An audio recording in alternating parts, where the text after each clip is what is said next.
What's going on, everybody? Welcome back to ironinfidel.com. It's Mike here, and today we're going to be talking about stop buying so many different rifles out there. Before we get into that, make sure you check out ironinfidel.com. Get yourself a battle bottle so you can stay healthy and hydrated out there in the world.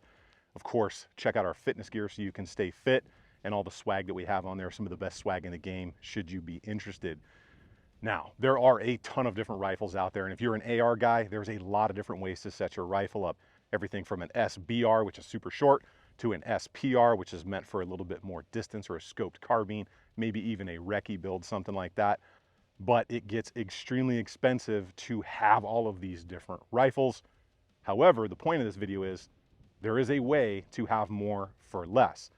And since there are so many different styles of rifles out there, if you're an AR person, you've got regular direct impingement, you've got gas piston systems, everything down to the way they are outfitted could make that serve a specific purpose a little bit different. And you may want to have one that's meant for up close, and you may want to have one that's set for afar.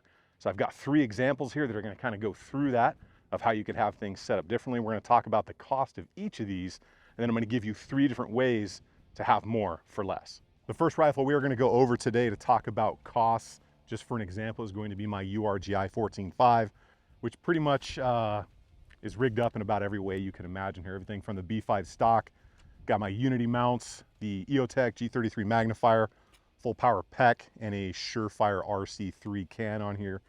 So it's an awesome rifle. I love it, but the cost of this thing on the rough math is just over $7,000. Now, bear in mind, not everything on this channel is owned by us. We do get some stuff sent out for testing, but just think about that. $7,000 on one fully equipped rifle like this. That's a tall task for most people's bank accounts, and generally means that we are not going to be able to have multiples of these. So the next one up is kind of a more trimmed down version, and that is going to be this Victor VK1, which is new to me, but it's really cool because it's a fully ambidextrous rifle.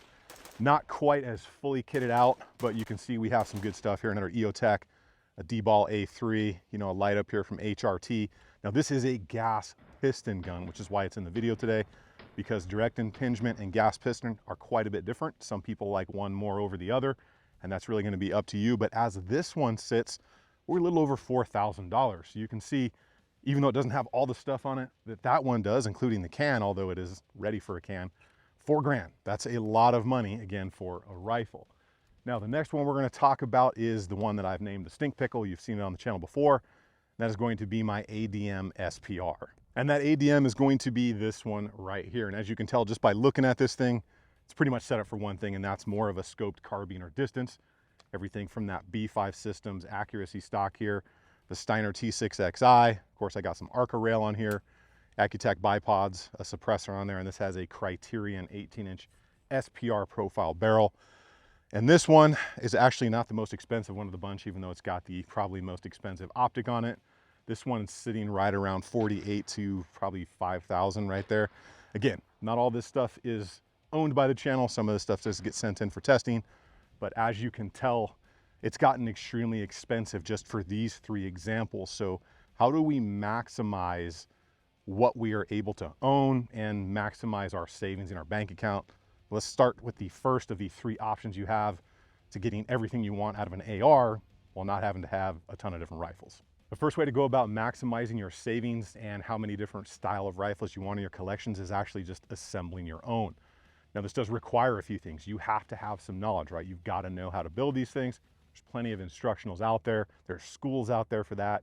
There's AR armor schools that are open to you, and you can go to any of those. But you're also going to need tools and the time. And if you only build one, you're probably not going to maximize your savings, because there is a cost to buying quality tools to build these. But if you build several, you will recoup that money. You'll have the benefit of being able to pick every single specific part you want, and you're going to save some money on that building process, because rifles that are pre-built do come at a premium. You're spending a couple of extra $100 as compared to buying those things yourself.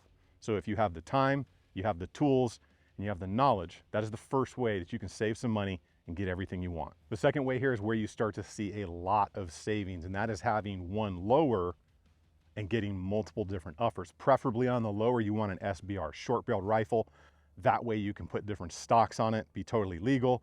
but you can put everything from your SBR 10.5-inch upper, a 7-inch upper if you want, all the way up to that 18-inch, and you only have to have one lower. So that is an extreme cost savings. If you think about it, really good quality lowers with a good Geisley trigger, all the stuff you want, you can get into lowers $300, $400, $500, $600.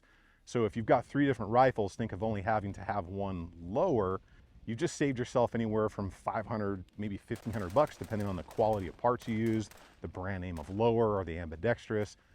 All those things come into play. There are some downsides to that we'll talk about in a little bit, but there are some drastic savings there for maximizing your abilities. You can have a scoped carbine, you can have a recce build, and you can have that SBR. Now, the third way to save a ton of money, and this is the one that really most effectively maximizes your money, is having one lower and assembling everything yourself. So think about this. If you have the tools, the time, and the knowledge, you can have that one lower, preferably an SBR again. Instead of buying the upper receivers, you get to assemble your own, which again means you get to pick every single part on those things, from the barrel, the rail, the charging handle, the bolt, every little piece. It's going to maximize what you want. It's going to maximize what you get. You're also going to gain some knowledge on what the best parts are out there. Maybe you try one, didn't like it. So this is how you maximize your money. You can have one lower, multiple assembled upper, ready to go. And that is how you maximize not only the effectiveness of the AR platform, but keep some money in the bank account. Now, there are pros and cons to this that you need to know about and take into account before you go down this road. Let's go over some of those pros first. The biggest one being, and why we're here, no matter which one of these 3 versions you go down, you're going to save money. Another huge one is you're going to save space in that safe. Now, inside a safe, that space comes at a premium. The bigger the safe gets, the more expensive it gets, more room it takes up, all things I'm sure you are probably aware of. So space savings in there is definitely a big deal. You also might save a little bit of time even if you are assembling your own, because if you buy one that's pre-assembled, whether it's a full rifle, upper, lower, probably going to end up changing some things out on that. So why not just do it right up front? Once you know how to get these things together, you're pretty much going to be good to go. And of course, another big benefit is you're just going to have more money to take your woman out on the weekend, or your man, for my ladies out there that like to run these things. But that's going to be a big benefit for you. Those are probably the biggest benefits, along with just having more options when it comes to your AR platform. There are, however, some cons that we have to take into account here. The biggest one being, if you have one lower and multiple uppers, you really only have one rifle. So whether it's with you at all times or at home for home protection, that's it. So if something happens to that lower, whether it's a burglary or anything else in the world, that one rifle is gone. You still have your uppers, but they're effectively useless. And let's remember, that lower is actually what's considered the firearm by the ATF and most government entities. So that is a bit of a con if you look at it that way, should something ever happen to that lower receiver. Another con is if looks really matter to you. So if you have multiple different uppers set up in different ways, maybe you have some different colored parts, if aesthetics are a big thing to you, this could be a con, because they're probably not going to match, whether it's anodizing, whether it's black, or any kind of desert dark earth color. Those things never seem to come out the same, even from the same manufacturer, so they're definitely not going to look the same from different manufacturers. But if aesthetics are a thing to you, that is something to take into account.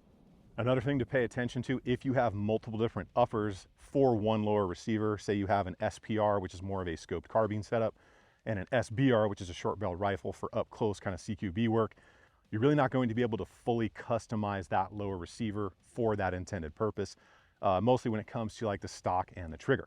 Luckily though, you can change the stock out. You probably don't want to be changing the trigger out every time you go to the range, whether you want a single stage kind of trigger for the CQB setup or the short barrel, and then you want like a 2-stage Geisley precision match trigger for your scoped carbine. So that is another thing to take into account. You won't be able to fully maximize the lower receiver for that upper, but overall, they're probably still going to get the job done as long as you are doing what you need to do behind that rifle. Now, none of this is groundbreaking information, right? Having one lower with multiple uppers, but you'd really be shocked by how many people out there in the world, from military and law enforcement, just competitors, people out on the range, who have never really thought about it this way, or they're kind of shocked when they hear how much money they could save by not having 5 different rifles and just having 4 or 5 different uppers with maybe 1 or 2 different lowers. If you want one of those rifles, there's nothing wrong with that. You can spend all the money you want, but as you've seen by some of these examples, you can get several $1,000s deep in each rifle, and I just don't think most of our bank accounts up there can absorb that. Now, I'm kind of curious what your favorite rifle is, whether you assembled it or bought it. Let us know down in the comments below. Of course, check out ironinfidel.com, get you a battle bottle. check that fitness gear out and the swag we have on there. Make sure you subscribe to the channel. We'll have more informational videos like this that hopefully help you make some good decisions and save a little bit of money.